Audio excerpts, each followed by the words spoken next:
Se a Ponte Preta pouco se movimentou no mercado após o rebaixamento no Campeonato Paulista, no último dia da janela de transferências vieram 7 novidades de uma vez. Com alguns reforços para o sistema defensivo anunciados na semana passada, a Macaca optou nesses últimos dias por uma melhoria na segunda metade do campo. Por empréstimo chegam os volantes Ramon Carvalho e Fraga, os meias Dodô, o Alisson e Bruno Menezes e o atacante Douglas Santos. A maioria dos reforços já teve o nome publicado no BID e fica à disposição de Hélio dos Anjos. Mas mesmo com as regularizações dos jogadores, apenas o volante Ramon foi anunciado pelo clube. E a outra novidade na Macaca foi a contratação em definitivo de Igor Formiga. Mas mesmo com a regularização, nenhum nome ainda foi anunciado pelo clube. E a outra novidade na Macaca foi a contratação em definitivo de Igor Formiga. O lateral direito rescindiu o contrato com o Corinthians e assinou um vínculo mais longo com a equipe campineira. Com várias novidades em relação aos jogadores que foram relacionados para a estreia na Série B, a Ponte ainda tem mais alguns dias de preparação antes da viagem para Ponta Grossa, no Paraná. Pela segunda rodada do Brasileiro, a Macaca vai enfrentar o Operário no próximo sábado às 11 horas da manhã. Destaque no duelo contra o Grêmio, Amaral deve aparecer novamente entre os titulares para a próxima partida. Com apenas 18 anos, o volante comentou sobre a sua estreia na equipe profissional. Ele falou para eu ficar tranquilo, que ele confiava muito no meu trabalho, falou para eu não ficar empolgado, não ficar ansioso, que era para fazer o que eu sabia e que ele estava me dando a oportunidade porque ele confiava em mim. Fiquei muito motivado, né? É uma coisa muito especial para mim, né? O treinador profissional elogiar um garoto recém-chegado da base. E eu fiquei muito motivado, fiquei tranquilo e com a consciência de que eu teria que fazer o que eu sei, que é jogar futebol. Bom, a Ponte fez uma manobra com relação ao Igor Formiga. Ele tinha contrato até o final de abril, dia 30, rescindiu. Saiu no BID, inclusive, a rescisão com a Ponte. Ele acertou amigavelmente a sua rescisão com o Corinthians e assinou em definitivo com a Ponte.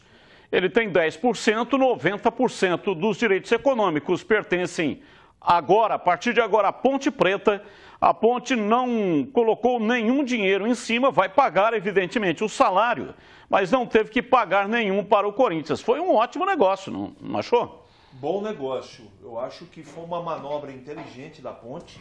Ele é um jogador que eu queria assistir mais como titular, nem sei se ele vai ser titular, mas o pouco que eu vi, eu gostei. Então, ponto positivo para a Ponte aí. Até pela pouca idade, né? Sim. Menino novo, de muito talento. Eu também. Eu fiquei com essa mesma impressão. Aliás, todos nós, né? Sempre unanimidade aqui, que queria ver mais o Formiga atuando. Mostrou muita qualidade e para mim também, parabéns à diretoria, manobra interessantíssima. E um jogador que está aí agora, faz parte do elenco e amanhã ou depois, quem sabe, vira titular, tem muita qualidade o Formiga. Boles, sobre o Igor Formiga. Bom jogador, né, Batista? Mostrou personalidade quando entrou. A Ponte, aliás, fez esse tipo de jogo que a gente já destacava na sexta-feira, né? Se talvez nesse momento e para aquele jogo tivesse um elenco inferior ao adversário, mas que mostrasse raça, determinação, suor na camisa, e foi isso que o torcedor viu e gostou. Teve essa primeira impressão. Claro que com um pouquinho mais de tranquilidade de um jogo para outro, um período maior, o Hélio dos Anjos tem que buscar arrumar cada vez mais o seu time para que a Ponte comece a somar pontos importantes, né? Vitórias, é isso que o torcedor acredita. Mas o Igor Formiga foi muito bem também, como os outros garotos que tiveram oportunidade no time titular da Macaca. E a Ponte Preta pagou ontem todos os salários de todos os jogadores. Salário em carteira, tem só 5 jogadores que têm direitos de imagem, mas o salário em carteira pagou tudo ontem. Os funcionários receberam no 5º dia útil. E os jogadores ainda não tinham recebido, mas receberam ontem. E também ontem a diretoria pagou o bicho do empate contra a equipe do Grêmio. R$2.000 para cada jogador. Qual a quantidade de reforços que você disse que a Ponte contratou? 7. Foram 8. 8? 8. Porque esse que você acabou de anunciar é reforço. O Igor Formiga? Não. Salário em dia. O salário em dia. Salário em dia é reforço. Se conseguir pagar os caras direitinho, é um ponto a mais que a Ponte. Não é ponto na tábua de classificação. É deixar a casa arrumada. Isso é o mínimo para você atravessar essa longa competição de 38 rodadas, maratona, né? Com pelo menos sossego para trabalhar. Parabéns aos envolvidos. Agora, Gleger, são 7 os reforços. Agora, reforço mesmo desses 7, qual que dá para chamar de reforço? Olha, eu gostei do Echaporã. Acho que esse menino é reforço. E eu gostei do Danilo Gomes, hein? Aquele menino que jogou pelo lado direito ali na última partida, foi muito bem. Ele cansou no segundo tempo, né? Mas olha, demonstrou muita qualidade, no 1 contra 1 tem facilidade. Eu gostei. Para mim, esses dois aí, para mim, foram assim os reforços. O resto vai brigar por posição. 3 destaques, né? E eu posso chamar de reforço porque eu gostei muito. Acho que o Gleger também concorda. O Amaral que jogou, posso estar muito enganado, foi uma partida. Esse mas é da base, né? Esse é um jogador que a Ponte não tinha. Era um cara que a Ponte não tinha. Estava aí, mas ninguém usava. O Igor Formiga, eu acho que foi uma boa. E o Kaique França, né, Gleger?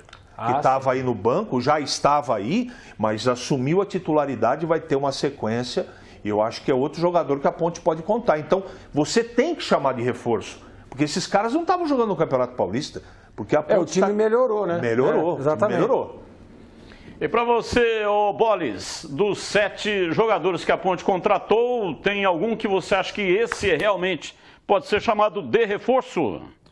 Olha, Batista, primeiro, não são reforços, né, que o torcedor esperava, pelo menos nos nomes, mas são jogadores jovens que têm potencial, já demonstraram isso. Eu estou botando fé no Bruno Menezes, esse jogador do Palmeiras.